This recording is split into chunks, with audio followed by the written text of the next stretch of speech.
Olá, olá. Tô testando isso aí. Vou fazer um videozinho pra testar. Eu não tenho a menor ideia de como isso vai ficar. Vai ser a primeira vez que eu vou mandar direto por um Instagram. E depois eu talvez bote no Facebook. Mas não, eu vou mandar depois. Tô gravando primeiro pro Instagram hoje. Tá? Livrinhos, né? Tá abrindo com vocês. Não sei se pra vocês tá certo aí. Mas aqui, ó, tá escrito. Deve estar ao contrário para vocês. Eu estava procurando uma forma de botar isso sem estar dessa forma espelhado, mas enfim. Eu não consegui, não. Vamos lá. Bernard Goldberg é o nome do autor, né? O nome do livro é Parcialidade, como a imprensa distorce as notícias. Um repórter que trabalhou por quase 30 anos na CBS, uma das maiores redes de TV americana, expõe como os jornalistas se tornaram tendenciosos. Abrindo com vocês, ó.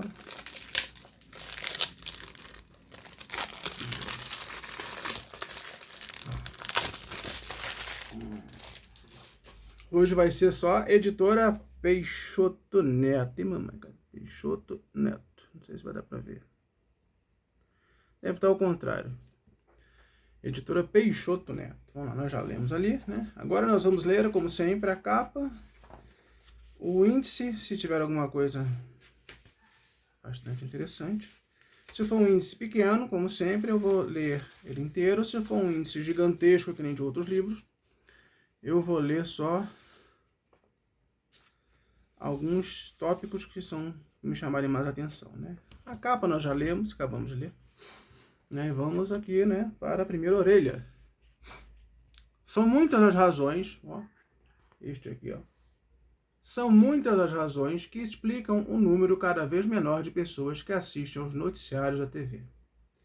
Uma delas, estou mais convencido do que nunca, é a que nossos espectadores simplesmente não confiam em nós. E por um bom motivo. A antiga alegação de que as emissoras e outras elites da mídia são movidas por uma parcialidade é tão visivelmente verdadeira que quase não vale mais a pena o debate. Não, nós não nos reunimos em becos escuros e planejamos estratégias para distorcer as notícias. Não precisamos fazer isso. Acontece naturalmente com a maioria dos repórteres. Isso foi um artigo desse Bernard Goldberg para o The Wall Street Journal, o jornal de Wall Street. Denunciando, né, outra ponta, né, outra parte aqui da orelhinha. Né? Eu li essa parte aqui de cima, agora eu vou ler essa daqui. Opa. Denunciando a CBS News. A CBS News, que se orgulha da sua corajosa vocação para expor os segredos sombrios das corporações dos Estados Unidos, aparentemente descobriu que a verdade dói. Opa, assim é melhor. E vocês veem um pedacinho do livro, né? A capa. No Wall Street Journal, de terça-feira, Bernard Goldberg, o autor do livro, repórter veterano da CBS, escreveu uma coluna sobre a parcialidade política que infesta o jornalismo televisivo. Apesar de Goldberg não ter dito nada minimamente controverso, seu artigo já causou uma tempestade na emissora. O que Goldberg escreveu de tão trajante na opinião de seus colegas e superiores da CBS News? O que será?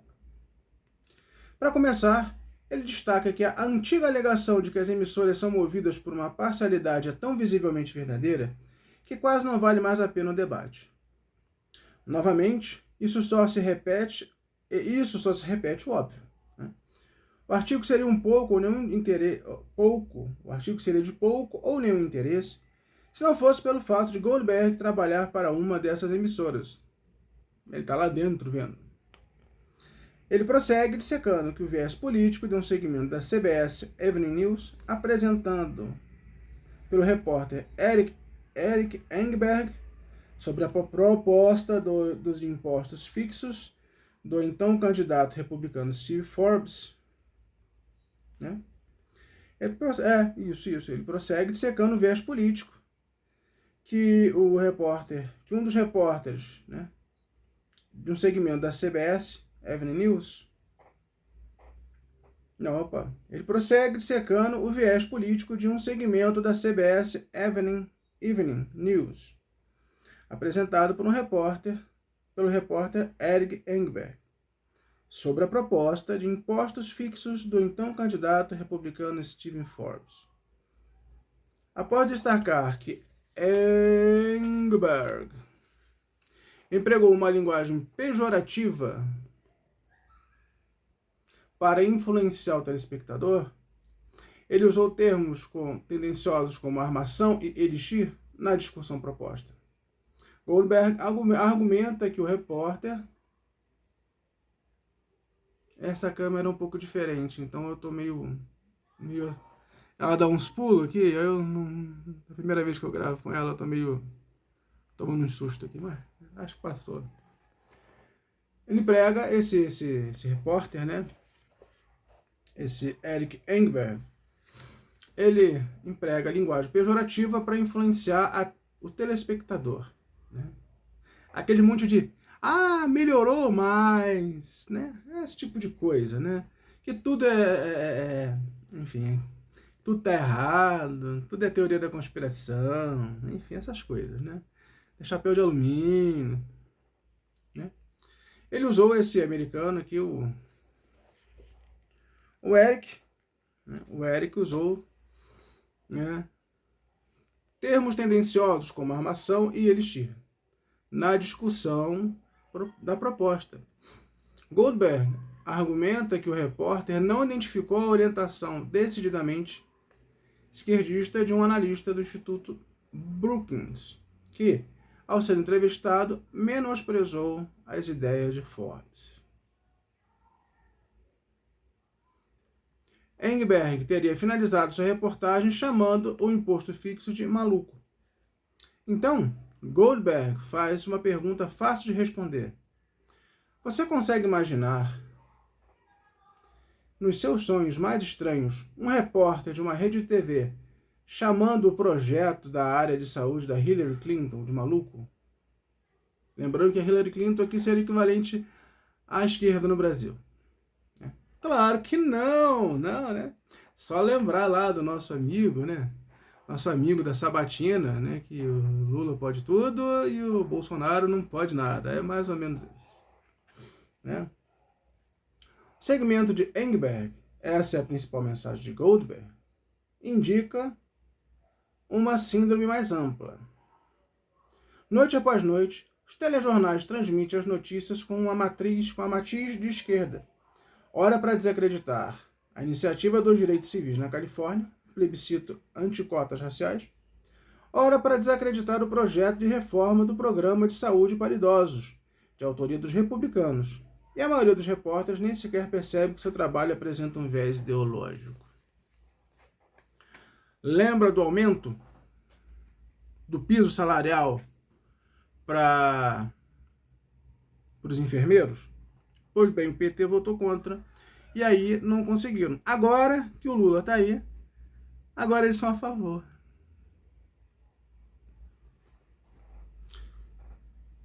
Opa! A CBS está profundamente ressentida com a decisão de Goldberg, o autor do livro, de tornar públicas as suas opiniões. Dan Hatter, o âncora da Evening News, deplora toda a situação. Disse que Andrew Hayward, presidente da CBS News, está furioso. Ninguém, contudo, parece disposto a contestar os detalhes em que a análise de Goldberg está baseada. Goldberg é nova-iorquino, escritor, jornalista e comentarista político. Foi repórter durante 28 anos da rede de televisão americana CBS, onde ganhou 6 prêmios Emmy. Goldberg fazia matérias para os programas CBS News, Evening News e 48 Horas. Seu livro Parcialidade, Como a Imprensa Distorce as Notícias, esteve no primeiro lugar na lista de best-seller do New York Times. Agora eu vou ler aqui atrás para vocês. Lembre-se, procurem esse livro. Daqui para frente, então, Mais do que nunca vocês precisam ler isso. Bernard Goldberg trabalhou quase 30 anos como repórter da rede de televisão americana CBS, durante os quais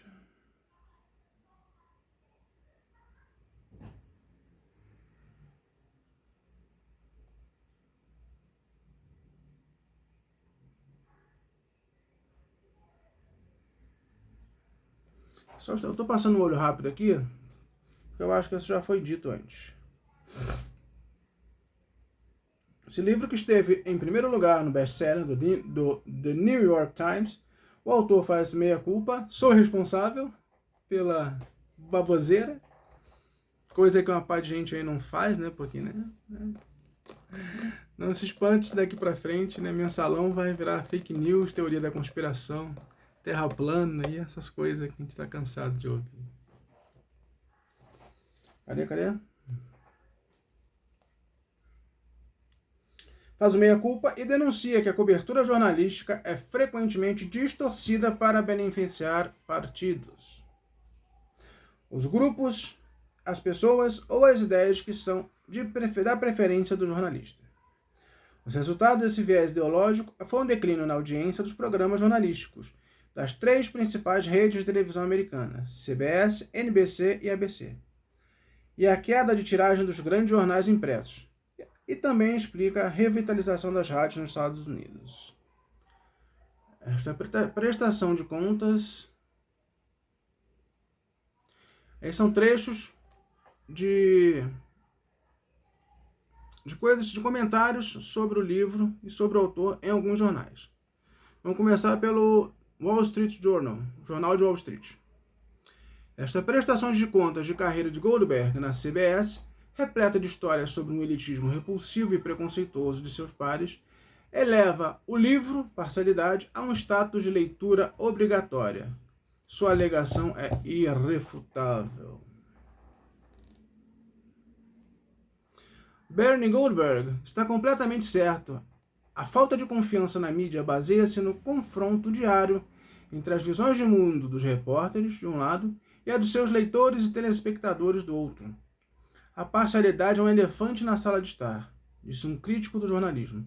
Depois do livro de Bernie Goldberg, vai ser difícil não notar o elefante.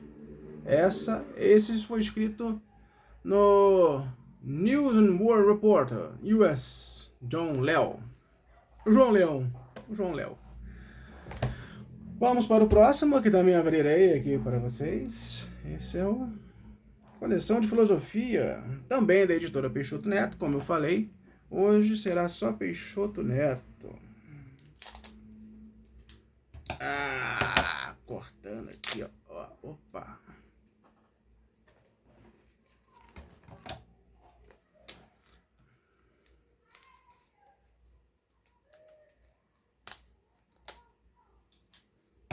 Vamos lá, ó.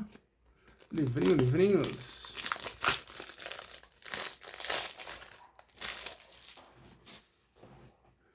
A Traição dos Intelectuais, né? Coleção de Filosofia. A editora Peixoto Neto. O autor é Julian Benda. Vamos lá. Não, esqueci. Calma, esqueci. Esqueci de uma coisa daqui. Pera aí.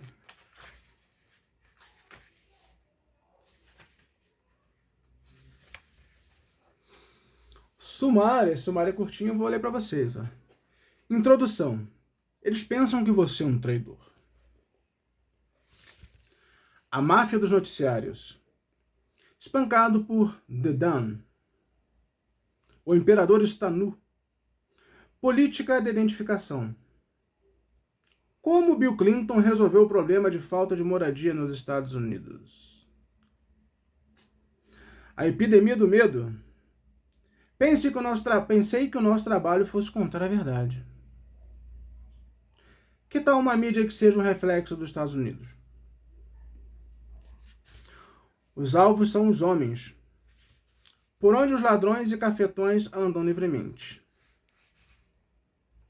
Parece com o Brasil? A reportagem mais importante que você nunca viu na TV. Sabe onde você vai encontrar isso? Nas páginas que eles chamam de teoria da conspiração e, enfim, essas baboseiras aí. Se você quiser notícia, filhinho, saia da respeitável grande mídia. Eles estão preocupados em se dar bem, não em te informar. O discurso de ódio dos esquerdistas. Eles fazem. Só que eles fingem que não fazem. O barco seguirá afundando, fazendo conexões até o terrorismo. Newszack. E é isso. Esse foi o apêndice, o índice. O índice. Apêndice não. Índice ou índice. Agora sim. A traição dos intelectuais.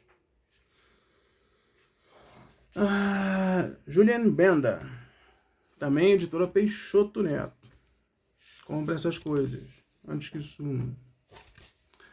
Atualmente, vejo cada paixão política munida de toda uma rede de doutrinas fortemente constituídas,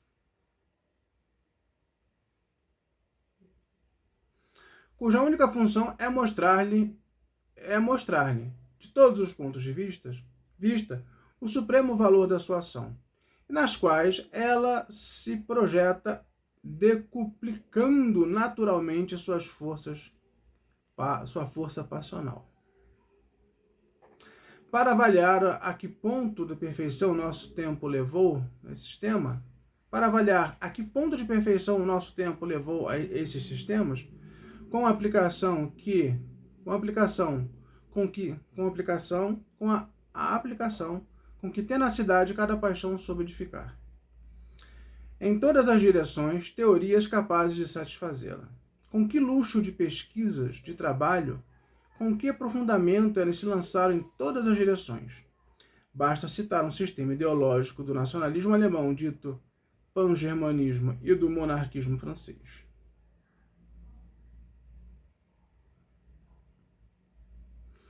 Esse sistema, desde que foram criados, consistem para cada paixão em instituir que ela é o agente do bem do mundo.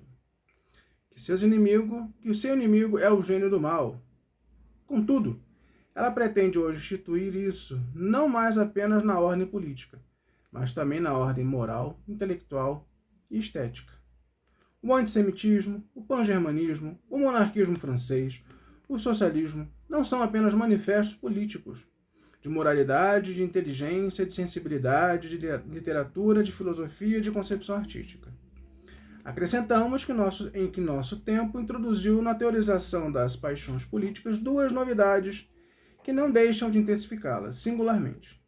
A primeira é que hoje cada um pretende que seu movimento esteja de acordo com o sentido da evolução, com o desenvolvimento profundo da história. Sabe-se que todas as paixões atuais, sejam as de Marx, de Malthus ou as de H.S. Chamberlain, descobriram uma lei histórica, segundo a qual seu movimento apenas segue o espírito da história e que deve necessariamente triunfar, enquanto seu adversário desobedece a esse espírito e só poderá conhecer uma vitória ilusória. Aliás, essa não é senão a antiga vontade de ter o destino a seu favor, disposto, porém, de forma científica. E isto nos conduz à segunda novidade, a pretensão que tem hoje todas as ideologias políticas de estarem fundadas sobre a ciência, de serem um resultado de estrita observação dos fatos. Sabe-se a segurança, a rigidez e a inumanidade bastante novas na história das paixões. Onde nós estamos? As paixões políticas, e das quais o monarquismo francês e o comunismo são bons exemplos. Que essa pretensão confere hoje às paixões políticas. A época atual é propriamente a época do político.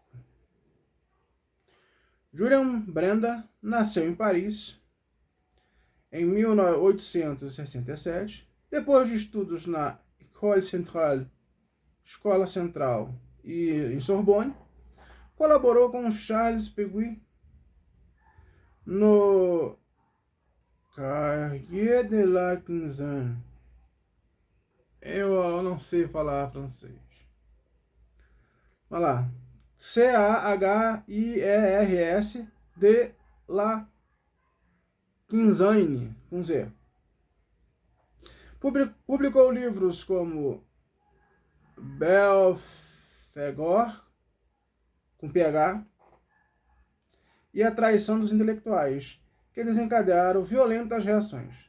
Aos poucos se tornou, aos olhos de todos, o crítico implacável que assumiu com intransigência o papel de guardião da verdade, do verdadeiro, do justo e da razão. Sua morte em 1956, João Daniel resumiu o sentimento geral, aplicando-lhe, inclusive, com uma maior justeza, a expressão de Sartre à morte de Guide. Sua vigilância vai fazer falta. Os homens cuja função... Estou lendo aqui as costas, né? Contra a capa. Os homens cuja função é defender os valores eternos e desinteressados, como a justiça, a razão, a quem denomino intelectuais, traíram essa função em proveito de interesses próprios. Nosso século terá sido propriamente o século da organização intelectual dos ódios políticos. Este será um dos seus grandes títulos na história da moral e da humanidade. A advertência de Bentham podia, em 1927, ter tidas como pouco fundamentada. Minha voz está estranha. Mas hoje, ela nos parece verdadeiramente profética. Julian Bentham rejeitou todas as modas filosóficas de sua época e criticou a adesão dos intelectuais às paixões políticas, fossem elas de raça, de partido, de classe ou de nação, chamando esses intelectuais de traidores de suas verdadeiras funções. A Traição dos Intelectuais, que permanece um clássico, precisava ser publicada em um país que, há bastante tempo, só conhece um tipo de intelectual: o defensor dos interesses práticos de uma coletividade, adeptos dos modismos e das paixões políticas, sem qualquer compromisso com valores superiores da verdade, da razão e da justiça. Opa!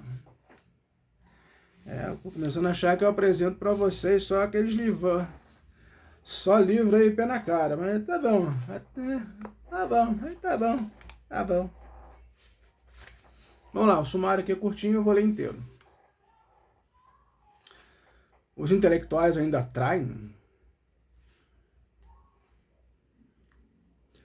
René Etienne. Olha, eu não vou tentar pronunciar em francês porque eu sei que vai ficar horroroso. Então eu vou pronunciar assim como se estivesse falando em português. Se tiver algum grupo de letras ali que não seja corriqueiro da gente, como PH com som de F, eu falo para vocês, tá? Mas vamos lá. Notas de prefácio de Julian Bentham, a edição de 1946.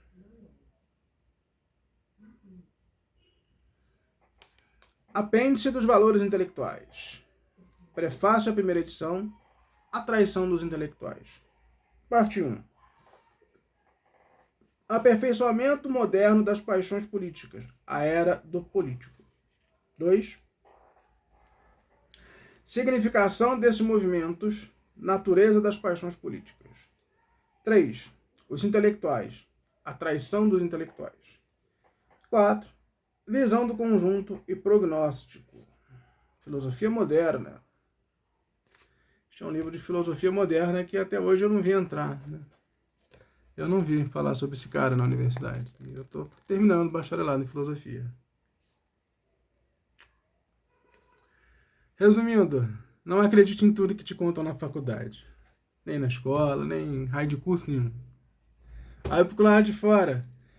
Quer entender alguma coisa? Tem alguma noção básica de alguma coisa, meu filhão? Procure o antagônico. Procure o contraditório. Sabe aquilo que fala que é a teoria da conspiração? Então, procura aquilo lá. Tem muita coisa lá que não é. Eles apenas querem que você não saiba. De novo, Peixoto Neto. Como eu falei, hoje é só Peixoto Neto. O filho radical, David Horowitz. Nós temos que lembrar que Estados Unidos, né, Novo Mundo, continente americano, Novo Mundo, você vai encontrar uma penca de sobrenome misturado, de etnias misturadas. Rapaz, quase que cai a câmera, mas tá bom, eu não encaixei direito. Esse Horowitz, para mim, isso me parece russo, soviético, né? O outro lá, o Goldberg, que é americano, né? Esse Goldberg me parece nome judeu. Parece, posso estar enganado. Como o Horowitz me parece soviético. Né? Aberto, livrinho. Esse aqui é mais grossinho, ó. Os outros são mais fininhos, ó. Fininho. Cadê a parcialidade do Goldberg? Fininho também, ó. Esse é mais grossinho. Vamos lá. Filho radical, David Horowitz. Uepa. Aí. Mas vocês não vão me ver, mas tá tudo bem. Eu vou, de tempo em tempo, mostrar aqui pra vocês. É muito... Tá muito centralizado, entendeu? Eu vou puxando. Ocupo atualmente um lugar de destaque na ala conservadora da arena ideológica. Assim, como um dia eu ocupei uma facção esquerdista. Olha só! Este aqui é um ex-canhoto. Que beleza! É tão bom ler troço de ex-canhoto. Tipo Orwell. O George Orwell é ex-canhoto também. Não sei se vocês sabem. É o que escreveu lá o livro que deu origem ao programa do Big Brother. Leiam aquilo. Aquilo também é muito bom. Cadê? 1984, do Orwell, o Grande Irmão. Leiam aquilo. Aí voltando aqui a outro ex-canhoto.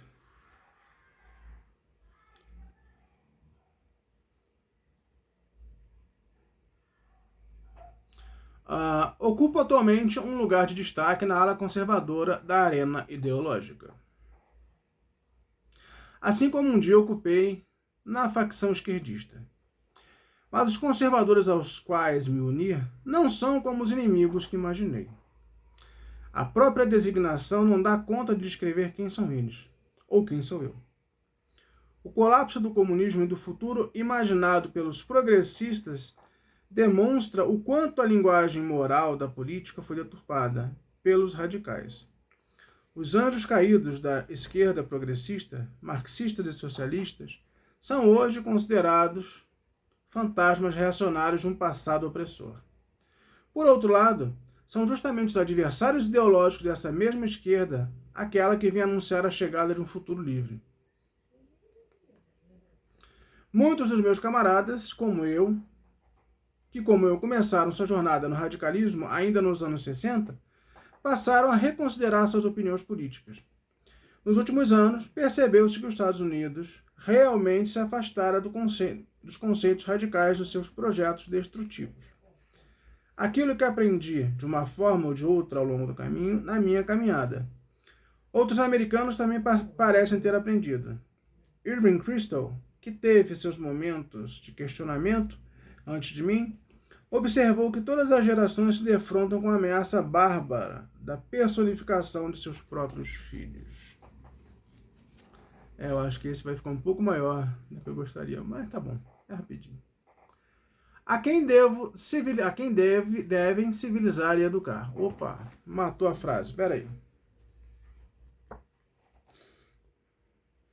Irving Kristol, que teve seus momentos de questionamento antes de mim, observou que todas as gerações se defrontaram com a ameaça bárbara personificada nos seus filhos, a quem devem civilizar e educar.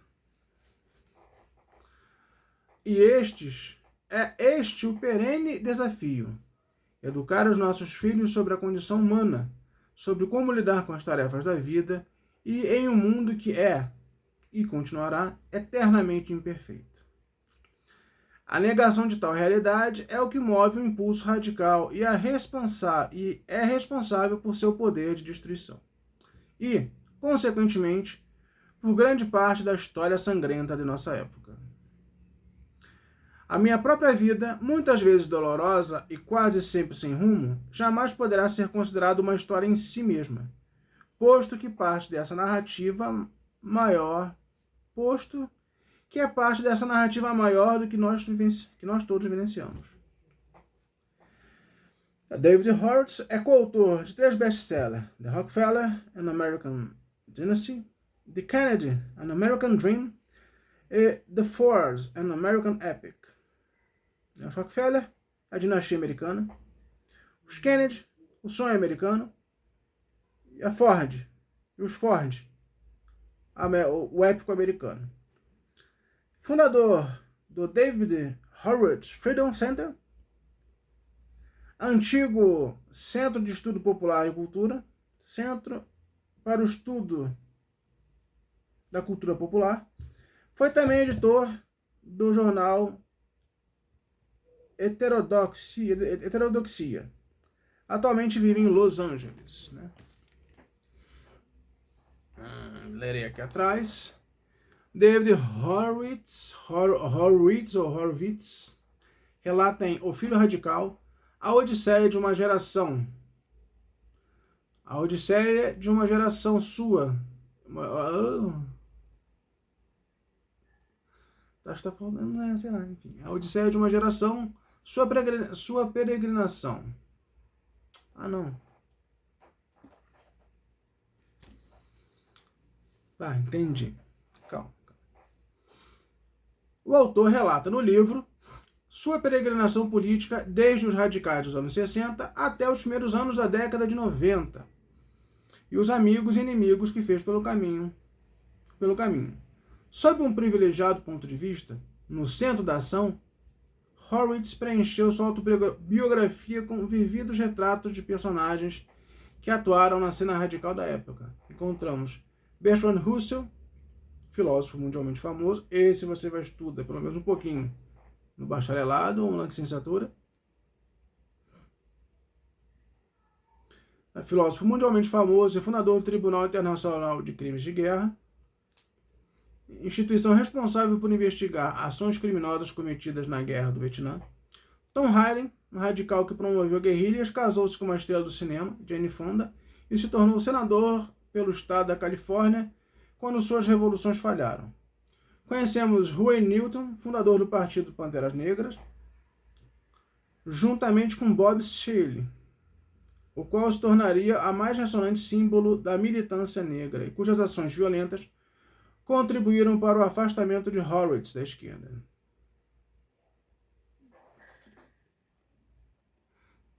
Sabe aquele papo de o amor venceu? Então, te enganaram, bobinho. A autobiografia de Horowitz é um espirituoso relato sobre as implicações de suas escolhas políticas, do divórcio dos seus 2 casamentos até a alienação comunista do seu pai, do fim das amizades com ex-companheiros até a reconciliação com seus filhos, já crescidos. Essa árdua e difícil jornada da esquerda para a direita fez de Horowitz o mais odiado ex-radical da sua geração. Contando sua história, ele nos fornece não somente uma prestação de contas de sua própria transformação, mas também uma mordaz faceta de uma América radical, além de um retrato da evolução da consciência política de toda uma geração.